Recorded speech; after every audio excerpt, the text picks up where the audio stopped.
Hello everyone, कैसे हैं आप सब। आई होप आप सब ठीक होंगे। तो आज हम हैं अपने कॉलेज में और हमारे यहाँ है फेयरवेल पार्टी। और ये घड़ी बार बार नहीं आती और हमें जो पीछे के दिन होते हैं वो बहुत याद आते हैं और आपस के जो मित्र हैं जो आज हैं वो वर्षों बाद क्या पता हमें देखने को मिले या न मिले।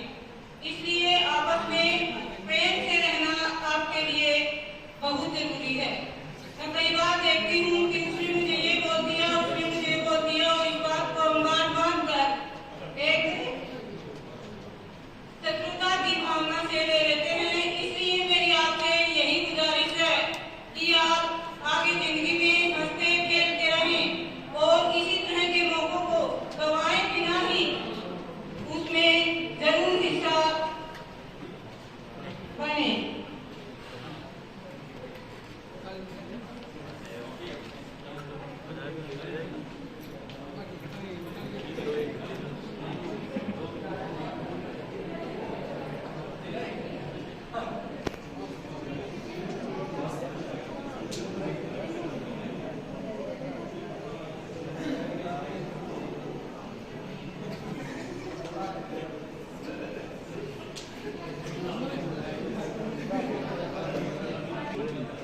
जब परिस्थितियां हमारे अनुकूल नहीं थी तो एक कविता लिखी थी, मैं हैरान हूँ।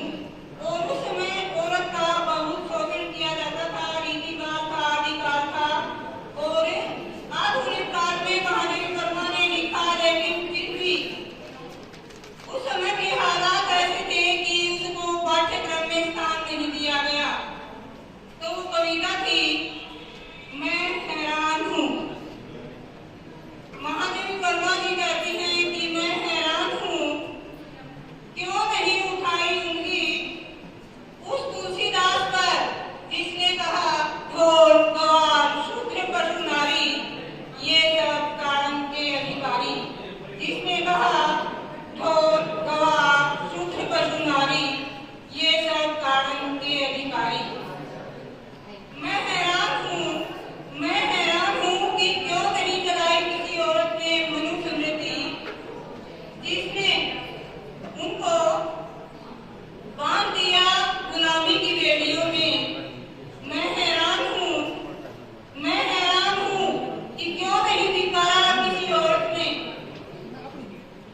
उस भगवान श्री रामचंद्र जी को जिसने माता सीता के गर्भवती होते हुए भी निकाल दिया घर से धक्के मारकर। मैं हैरान हूँ, समझ में आ रही है नहीं तुम्हारे लिए तो ऐसी गुजरात सब। मैं हैरान हूँ कि क्यों नहीं भेजी किसी औरत ने लानत उन लोगों को जिन्होंने औरत को गांव पर लगा कर रख दिया महाभारत में। मैं हैरान हूँ क्यों नहीं। मैं हैरान हूँ कि किसी औरत ने क्यों नहीं होता रहा नपुंसकों के बीच समूची औरत जाति का तीरहरण महाभारत में।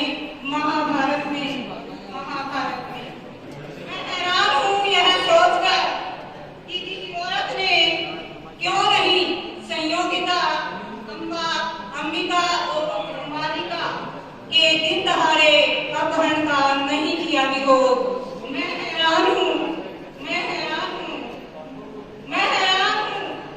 कि आज भी औरतें उन्हें अपना स्वदेह समझकर उन्हें अपना भगवान समझकर पूजा करती हैं। मैं हैरान हूँ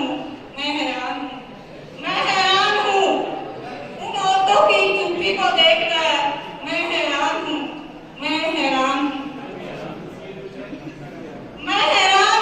कि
नीरज एमए हिंदी